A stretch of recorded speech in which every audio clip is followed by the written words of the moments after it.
Hey, bienvenue sur le Toposcope. Il y a quelques temps, on vous avait proposé une vidéo parlant de 7 voleurs stylés que vous rêveriez d'être, et il s'avère qu'elle vous a beaucoup plu, donc vu que vous semblez adorer les braquages et dollars dérobés par millions, bienvenue pour ces 4 braquages non résolus devenus mythiques, c'est parti. Numéro 1. En 2015, après avoir réalisé les comptes, la Banque Centrale Moldave découvrit qu'1 milliard d'euros avait été dérobé de ses caisses lors de l'année 2014, et comme par hasard, aucune trace du malfrat n'a été laissée, et il semblait donc que l'argent s'était envolé de lui-même. C'est après plus de 2 ans d'enquête désormais, et des manifestations par dizaines de Moldaves mécontents, que le pays n'a toujours pas donné de version officielle à la raison de cette disparition, pour la seule et bonne raison qu'elle est inconnue à ce jour. Certains donneraient pour responsable les banques russes à cause des nombreux crédits injustifiés qui leur étaient accordés, et d'autres s'obstinent à dire que tout cela n'est que la conséquence des affaires cachées de certains politiques moldaves, dont certains sont aujourd'hui en résidence surveillée.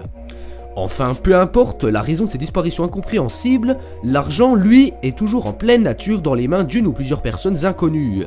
Et même si l'idée d'un hack informatique n'est pas mise de côté, l'histoire, elle, est digne d'un scénario de cinéma et rappelle sans nul doute le film Insaisissable où l'argent disparaît des banques comme par magie grâce au savoir-faire des maîtres illusionnistes. Numéro 2.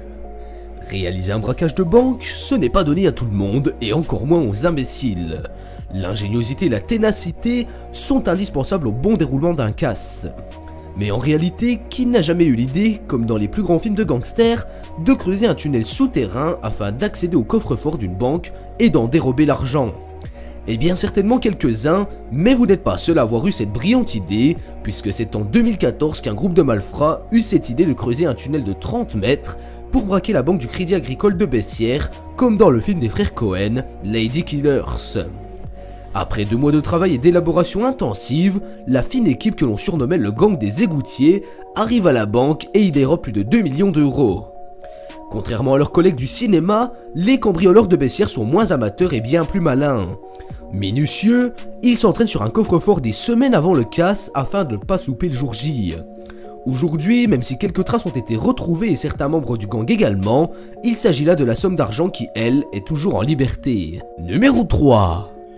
C'est au musée d'art moderne de Paris en 2010 que sont dérobés 5 tableaux dont un Picasso et la valeur de l'ensemble des œuvres est estimée à plus de 100 millions d'euros.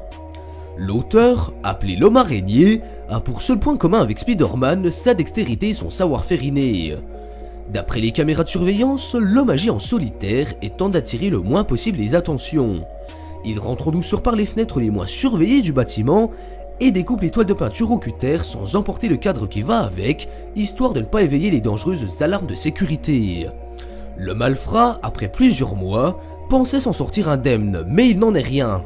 C'est en 2012, 2 ans après le vol, que Vreran Tomic est arrêté et reconnu coupable. Ce dernier précisa par la suite lors de ses audiences que ces vols avaient été réalisés par pure passion et amour inconditionnel du cubisme. Mais le problème est encore une fois le même, les tableaux sont aujourd'hui volatilisés en pleine nature. Numéro 4. Le casse de la Lufthansa. C'est dans l'obscurité nocturne, lors d'une nuit de l'année 1978 que file en toute discrétion sur le tarmac de l'aéroport Kennedy de New York, une fourgonnette noire de marque Ford. À son bord, 6 hommes cagoulés qui débarquent dans les locaux de la compagnie aérienne à 3 h du matin. Tout était élaboré et préparé depuis des mois, puisque c'est en 64 minutes précises avec la complicité d'un employé que les malfrats neutralisent le personnel et les alarmes de sécurité avant de s'enfuir avec le contenu du coffre-fort.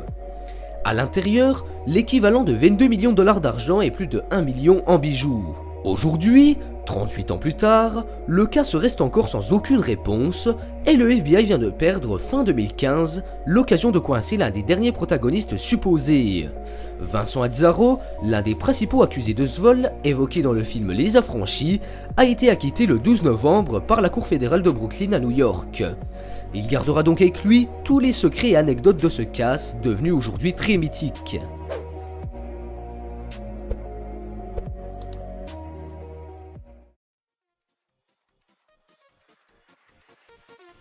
Cette vidéo touche à sa fin, dites-moi en commentaire quel braquage trouvez-vous le plus surprenant. Pour contribuer à la progression du Toposcope, il vous suffit de laisser un pouce bleu et de vous abonner, c'est simple et rapide. Quant à moi, on se donne rendez-vous demain, même endroit, même heure, à 17 h 30 pour une nouvelle vidéo. Ciao ciao.